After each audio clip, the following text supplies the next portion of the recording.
My name is Daria Yazbenko. I'm from Russia.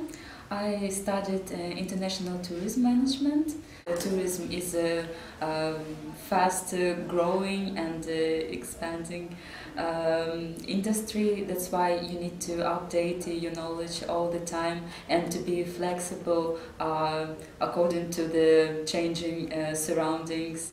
What I've learned is the relationship between people, because we had an opportunity to study tourism in an international environment in a class of students who were coming from different countries.